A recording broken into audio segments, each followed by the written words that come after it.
আমরা আল্লাহর জমিনে এসেছি চিরজীবন থাকার জন্য নয় রে। আল্লাহ রাব্বুল আলামিন আমাদের প্রত্যেকটা মানুষের আত্মাগুলোকে, রোগগুলোকে আল্লাহ রাব্বুল আলামিন আলামে আরওয়াতে রেখেছিলেন। তারপরে আমরা আসলাম কোথা থেকে? আলামে আরওয়া থেকে মায়ের উদরে আসলাম, মায়ের রেহেমে আসলাম। তারপরে বন্ধু আল্লাহর যখন আদেশ হবে, যেদিন আদেশ হয়েছিল মা এবং বাবার মহাব্বতে, ভালোবাসায়, যেদিন তারা মধুর মিলন করেছিল, বাপের পৃষ্ঠদেহ থেকে এক ফোঁটা বীর্য নির্গত হয়ে মায়ের যে রেহেমে আল্লাহ রাব্বুল আলামিন পৌঁছে দিয়েছিলেন, ওই মায়ের রেহেমে উদরে 40 দিন থাকলো ওই বীর্যের আকারে সাদা পানির মতো। তারপরে 40 দিন পর আবার কি হলো? আল্লাহ রক্ততে পরিণত করে দিলেন। তার 40 দিন পর আবার আল্লাহ ওই রক্ত থেকে মহান সত্তা কি করলেন? মাংসতে পরিণত করে দিলেন। এই করতে করতে অবশেষে আল্লাহ রব্বুল আলামিনের যখন আদেশ হয়, ওই সময় আল্লাহ ফেরেশতাকে বলেন, হে আমার ফেরেশতা, আমার বান্দা, ওই যে আমার বান্দির পেটে বান্দাটা এসেছে, তুই তার ভিতরে তুমি যাও, আর যাওয়ার পরে তুমি তার ভিতরে রুহটা দিয়ে দাও। বন্ধুগণ, যখন রুহ দিয়ে দেওয়া হয়, ওই বাচ্চাটা মায়ের পেটের ভিতরে নড়াচড়া শুরু হয়ে যায়। বন্ধুগণ, তবে আমি আপনি হাজী সাহেব হোক না কেন, মাওলানা হোক না কেন, ব্যারিস্টার হোক না কেন, মাস্টার হোক না কেন, দার্শনিক হোক না কেন, আর পৃথিবীতে যত জ্ঞানী গুণী বান্দা রয়েছে, সকলকে মায়ের পেটে থাকতে হয়েছে, কি হয়নি বন্ধু?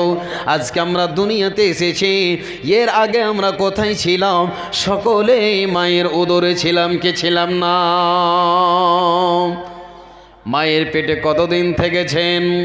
কেউ 6 মাস থেকেছেন, কেউ 7 মাস থেকেছেন, কেউ 8 মাস থেকেছেন, আবার কাউকে আল্লাহ 10 মাস পেটে রেখেছিলেন। তারপরে দুনিয়াতে আল্লাহ রাব্বুল আলামিন বলছেন, সুম্মা নুখরিজুকুম তিফলা, আল্লাহ বলছেন, বান্দারে, আমি তোমার মায়ের পেট থেকে আমি আল্লাহ একটা আধা হাতের কেঁচো বাচ্চা রূপে তোমাকে আমি বের করি মায়ের পেট থেকে দুনিয়াতে নিয়ে আসলাম। বলুন সুবহানাল্লাহ। মায়ের আমার, বন্ধুরে আমার, আল্লাহ রাব্বুল আলামিন বলছেন, বিসমিল্লাহির রহমানির রহিম, কাইফা তাকফুরুনা বিল্লাহি ওয়া কুনতুম আমওয়াতান ফাহিয়াকুম সুম্মা ইউমীতুকুম সুম্মা ইউহয়িকুম সুম্মা ইলাইহি তুরজাউন। আল্লাহ বলেন, বান্দারে, তোরা কেমন করে আমাকে অস্বীকার করিস রে বান্দা? তোমরা তো ছিলে মৃত অবস্থায়, তোমাদের কোনো আকার ছিল না। আমি আল্লাহ তোমাদেরকে কি করলাম? মৃত্যু থেকে জীবিত করলাম, মায়ের পেট থেকে জীবিত করে বের করলাম রে বান্দা।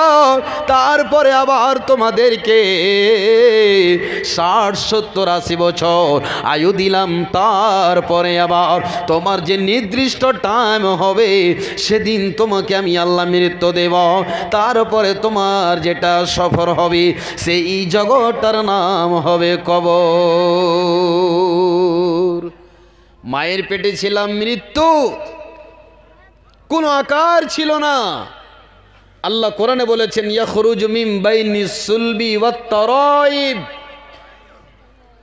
যেদিন আপনার মা, আপনার পিতা, আপনার মাতা, আমার মা বাবা, যেদিন তারা স্বামী স্ত্রীতে মহব্বত আদান প্রদান করে তাদের ভালোবাসার মিলন যেদিন ঘটেছিল, সেদিন আমি আপনি প্রত্যেকেই, আল্লাহু আকবার, মায়ের পেটে আমরা এসেছিলাম।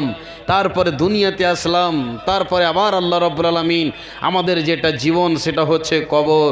তবে মায়ের পেটে যতদিন আমরা ছিলাম, ওই দিনটা কম না বেশি ছিল এ দুনিয়ার তুলনায়? একটু হ্যাঁ বানা বলবেন। মায়ের পেটে আমরা বেশি দিন থেকেছি না এই দুনিয়াতে? 50 বছর যদি আল্লাহ আমাকে আয়ু দেন, আপনাকে আয়ু দেন, এই দুনিয়ার জীবনটা বেশি না মায়ের পেটের জীবনটা বেশি? বলুন, কোনটা জীবন বেশি? এই যে দুনিয়াতে আমরা আছি, এই দুনিয়াটা মায়ের উদরে থাকার তুলনায় এই দুনিয়াতে আমরা যে বসবাস করছি বেশি। তবে বন্ধু শুনুন, তবে একটা আমরা কাল কেটে আসলাম মায়ের পেটে, তারপরে একটা কাল আমরা কাটিয়ে দিলাম দুনিয়ায়। বন্ধুগণ, এই দুনিয়াতে আমরা কি করলাম? কেউ তো নেকি করে নিলাম, কেউ তো পাপ কামিয়ে নিলাম। বন্ধু আমার, ওই যে কেউ নেকি করে করে করে করে নিজের ব্যাগটাকে, নিজের বস্তাটাকে ভর্তি করে নিল, আবার 50, 60, 70 বছর বয়সে জীবনে কাউকে দেখবেন বন্ধু নামাজ পড়ে না, রোজা রাখে না, কোরআন তেলাওয়াত নাই, সাদকা না, খয়রাত নাই, হজ নয়, ভালো কাজ নাই রে বন্ধু। গুনাহ করে করে, পাপ করে করে নিজের জীবনটার ব্যাগটাকে, থলেটাকে ভর্তি করে নিল। বন্ধুগণ, পরকালে যেতে হবে এই চিন্তা আমার ভিতরে নাই। আমি মানুষ হইয়া জনম লগিয়া সমাজেরও করিলাম কি? আমি আল্লাহ না চিনিলাম, রসুল না মানিলাম, সমাজেরও করিলাম কি? আমার বাল্যকাল গেল হাসিতে খেলিতে, যৌবন কাল গেল রঙে। আমি হালাল ছাড়িয়া হারাম খাইলাম, দুনিয়া করিলাম খালি রে মন আমার। মানুষ হইয়া জনম লইয়া মানব জন্মে লাভ হলো কি? আমার এ কেশ পাকিবে, দন্ত খসিবে, সম্বল হবে মোর লাঠি। বুঝতে পারছেন তো? আমার বাল্যকাল গেল হাসিতে খেলিতে, আমার এ কেশ পাকিবে, দন্ত খসিবে, সম্বল হবে মোর লাঠি। তখন পুত্র পরিজন সকলে বলিবে, এই জঞ্জাল মরিলে বাঁচি রে মন আমার। মানুষ হইয়া জন্ম লগিয়া মানব জন্মে লাভ হলো কি? আমি আল্লাহ না চিনিলাম, রসুল না মানিলাম, মানব জন্মে লাভ হলো কি? আমি মানুষ হইয়া জন্ম লইয়া সমাজেরও করিলাম কি? ভাই আমার, আজকে আল্লাহ আপনাকে আমাকে, যেদিন মায়ের পেট থেকে আমি আপনি এসেছিলাম, সেই দিন আমার আপনার মুখে কান্না ছাড়া আর কোনো ভাষা ছিল না। সকলে যারা মায়ের পেট থেকে জন্মগ্রহণ করেছিল বন্ধু, সেদিন আমাদের মুখে কান্না ছাড়ার কোনো কথা ছিল না। সেদিন আমাদের মুখে শুধু কান্নাগার কান্না।